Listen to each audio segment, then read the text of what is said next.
Bueno, pues yo creo que hay una noticia buena y otra no tan buena. La buena es que esta semana va a ser mejor que la pasada y eso es fácil, porque la pasada fue de -4, -5% para S&P, para Eurostoxx, más o menos en grandes números. Y la buena es que esta semana puede ser más tranquila, yo diría que más -1%. Por ejemplo, una semana de aterrizaje que no es recuperación, sino de aterrizaje y asentamiento. Bueno, vamos a explicar un poco. La semana pasada, ¿por qué fue mala? Pues yo creo que porque los bancos centrales están llegando tarde. Están tomando medidas para contrarrestar la inflación, pero están siendo lentos, porque la inflación ya está en torno al 8-9% en las economías desarrolladas. Sin ir más lejos, esta semana que viene se va a publicar la inflación británica y va a estar en el torno al 9%, como ya está, ¿no? O sea, va a repetir y va a consolidar ahí, no va a remitir. Y esto de llegar tarde, los bancos centrales lo vimos especialmente la semana pasada, que es por eso, por lo que hubo mucha erraticidad entre un día y otro, entre sobre todo jueves, miércoles, porque el mercado se cayó, como se cayó, se ampliaron los diferenciales de los bonos europeos, es decir, la prima de riesgo de determinados países periféricos se aumentó, ¿no? Y esto puso nervioso al BCE. Claro, el BCE se había reunido la semana anterior, el día 9, y no había lanzado explicaciones sobre su supuesto programa para dar estabilidad al mercado, y tuvo que hacerlo de emergencia convocando una reunión extraordinaria. Cuando la convocó y dio explicaciones, pues el mercado rebotó, pero las explicaciones no son muy convincentes y además poco concretas, y a continuación el mercado volvió a caer, ¿no?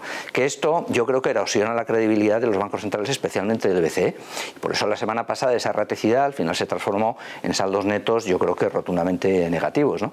La Fed subió tipos más de lo que inicialmente se esperaba, aunque 48 horas antes ya se veía que iba a subir 75 puntos básicos en lugar de 50.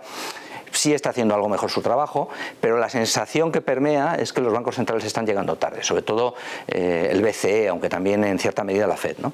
Y por eso la semana pasada, con estas sensaciones, pues el mercado no reaccionó bien, no puede reaccionar bien. Además, poco a poco todos nos vamos dando cuenta de que la inflación es un problema que es difícil de resolver ahora y que va a tener, resolverlo, consecuencias, porque habrá que subir tipos rápidamente, consecuencias sobre crecimiento y sobre rentas empresariales, sobre rentas familiares, etcétera.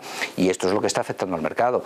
Técnicamente hemos entrado en un bear market, en un mercado bajista, que esto es algo que habíamos venido advirtiendo que podría suceder. Yo creo que en estos vídeos lo hemos advertido desde febrero o marzo, y al final es lógico que vaya sucediendo, ¿no?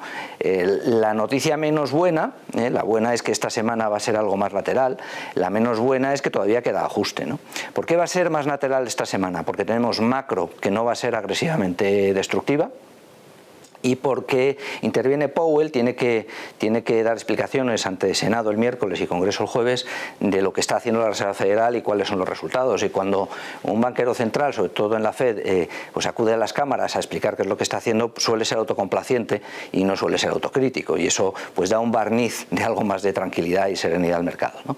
Bueno, esta semana tenemos por el lado macro PMIs de servicios, manufactureros, compuestos, en todos los sitios, en Estados Unidos, en la eurozona, por países en la eurozona, en Reino Unido, y los retrocesos van a ser muy pequeños, lo cual no es malo. Tenemos IFO alemán, que es clima empresarial, el viernes, está en 93 puntos, va más o menos a repetir, casi a repetir, si pierde, perderá muy poquito, por lo tanto tampoco es un retroceso que vaya a asustar, ¿no? Sí tenemos subida de tipos muy probablemente por parte del Banco Central de Noruega, pero es algo que está muy descontado, subirá de 0,75 a 1 y será un Banco Central más que nos recordará que el proceso de subidas de tipos está en marcha, ¿no? Y fuera de lo que es macro, el lunes es festivo en Estados Unidos, está cerrado, y el lunes habla Bullard, que es consejero de la Fed y es agresivo, es hawkish, ¿no? Lo cual tiene cierto riesgo por la tarde.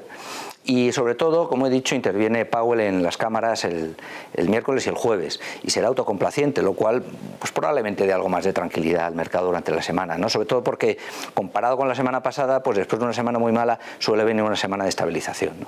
Y eso es lo bueno, ¿no? Lo que no es tan bueno es que seguimos en un mercado que es bajista, que es un bear market clásico, que además hay razones para que esto sea así, que todavía queda parte del ajuste, ¿no? De manera que yo creo que lo mejor que podría ocurrir es que el ajuste sea rápido, que suceda entre junio y julio, que ahí ya encontremos niveles en los que volver a entrar al mercado empiece a ser atractivo, vamos a irlo viendo, y de cara al último trimestre del año la situación mejore un poco, ¿no? Pero de momento vamos a observar esta semana va a ser menos mala, no saquemos muchas conclusiones y vamos a seguir esperando. Muchas gracias.